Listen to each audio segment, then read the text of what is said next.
Hi friends, ಎಲ್ಲರಿಗೂ ನಮಸ್ಕಾರ. ನಾನು ನಿಮ್ಮ ಪ್ರೀತಿಯ ಶಿಲ್ಪ ಅಂತ. ನಾವು ಕಾಂಪಿಟೇಟಿವ್ ಎಕ್ಸಾಮ್ಸ್ಗೆ ಪ್ರಿಪೇರ್ ಆಗ್ತಿರ್ತೀವಿ. ಹಾಗೆ ಅದನ್ನು ನಾವು ಓದಿದ್ದು ಕೆಲವೊಂದು ಟಾಪಿಕ್ಸ್ನ ಡಿಸ್ಕಸ್ ಮಾಡಿದರೆ ಅದು ನೆನಪು ಉಳಿಯುತ್ತೆ, ತುಂಬ ಈಸಿ ಅಂತ ಅನ್ನಿಸ್ತು. ಹಾಗಾಗಿ ನಾವು ಕೆಲವೊಂದು ಟಾಪಿಕ್ಸ್ನ ದಿನ ನಿಮ್ಮ ಕಡೆ ಶೇರ್ ಮಾಡ್ಕೋಬೇಕು, ಡಿಸ್ಕಸ್ ಮಾಡಬೇಕು ಅಂತ ಅಂದ್ಕೊಂಡು ವಿಡಿಯೋಸ್ ಮಾಡ್ತಿದ್ದೀನಿ. ಫಸ್ಟ್ ಇದು ನನ್ನ ಫಸ್ಟ್ ವಿಡಿಯೋ ಆ್ಯಂಡ್ ನಾನು ತೊಗೊಂಬಂದಿರೋ ಫಸ್ಟ್ ಟಾಪಿಕ್ ಏನಂದರೆ ನಮ್ಮ ಮೈಸೂರನ್ನು ಆಳಿದ ಅರಸರಲ್ಲಿ ಒಬ್ಬರಾದಂಥ ರಾಜ ಚಿಕ್ಕದೇವರಾಜ ಒಡೆಯರ್ ಅವ್ರ ಬಗ್ಗೆ ಸ್ವಲ್ಪ ಮಾಹಿತಿಯನ್ನು ಹೇಳ್ತಿದ್ದೀನಿ. ಚಿಕ್ಕದೇವರಾಯ ಅಂತ ಹೇಳಿದ ತಕ್ಷಣ ನಮಗೆ ನೆನಪಾಗೋದೇನು, ಅವ್ರ ಬಗ್ಗೆ ಕೇಳುವಂಥ ಕ್ವಶನ್ಸ್ ಯಾವ ಟೈಪ್ ಅಂತಂದರೆ ಅವರಿಗಿದ್ದ ಬಿರುದುಗಳು ಯಾವ್ಯಾವು ಅಂತಂದರೆ ಚಿಕ್ಕದೇವರಾಯನಿಗಿದ್ದ ಬಿರುದುಗಳು ನವಕೋಟಿ ನಾರಾಯಣ, ಮಹಾರಾಷ್ಟ್ರ ಭೂಪಾಲ ಜಾಲರಿಪು, ರಾಜ ಜಗದೇವ, ಕರ್ನಾಟಕ ಚಕ್ರವರ್ತಿ, ಅಪ್ರತಿಮ ವೀರ, ತೆಂಕಣ ರಾಜ. ಇವು ಅವನಿಗಿದ್ದ ಬಿರುದುಗಳು. ನೆಕ್ಸ್ಟ್ ಅವರು ಚಿಕ್ಕದೇವರಾಯ ಭಿನ್ನಪಂ ಎಂಬ ಕೃತಿಯನ್ನು ಕೂಡ ರಚಿಸಿದ್ದರು. ಹಾಗೆ ಕಾವೇರಿ ನದಿಗೆ ಅಡ್ಡಲಾಗಿ ಚಿಕ್ಕದೇವರಾಯ ನಾಲೆ ಹಾಗೂ ದೊಡ್ಡ ದೇವರಾಯ ನಾಲೆಯನ್ನು ನಿರ್ಮಾಣ ಮಾಡಿ ಅಲ್ಲಿ ನೀರಾವರಿ ಸೌಲಭ್ಯವನ್ನು ಒದಗಿಸಿಕೊಟ್ಟಿದ್ದರು.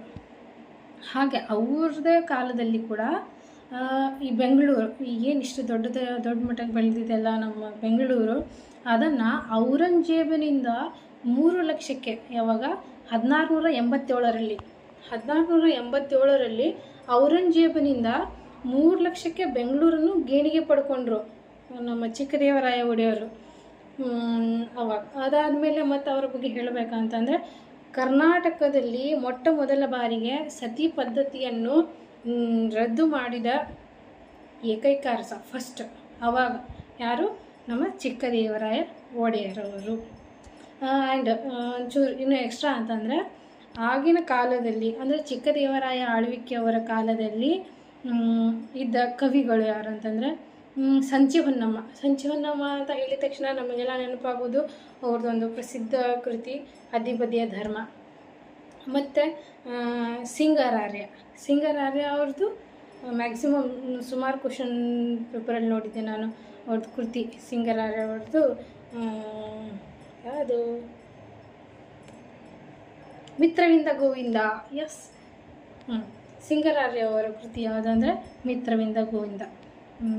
ಆಯಿತು. ಓಕೆ ಫ್ರೆಂಡ್ಸ್, ನಿಮಗೆ ಮತ್ತು ಯಾವುದಾದ್ರೂ ಟಾಪಿಕ್ ಬಗ್ಗೆ ಡಿಸ್ಕಸ್ ಮಾಡಬೇಕು ಅಥವಾ ಏನಾದರೂ ಇನ್ಫಾರ್ಮೇಷನ್ ಬೇಕಿತ್ತಂದರೆ ಕಮೆಂಟ್ ಮಾಡಿ. ನಾನು ನೆಕ್ಸ್ಟ್ ವಿಡಿಯೋದಲ್ಲಿ ಅದ್ರ ಬಗ್ಗೆ ನನಗೆ ಎಷ್ಟು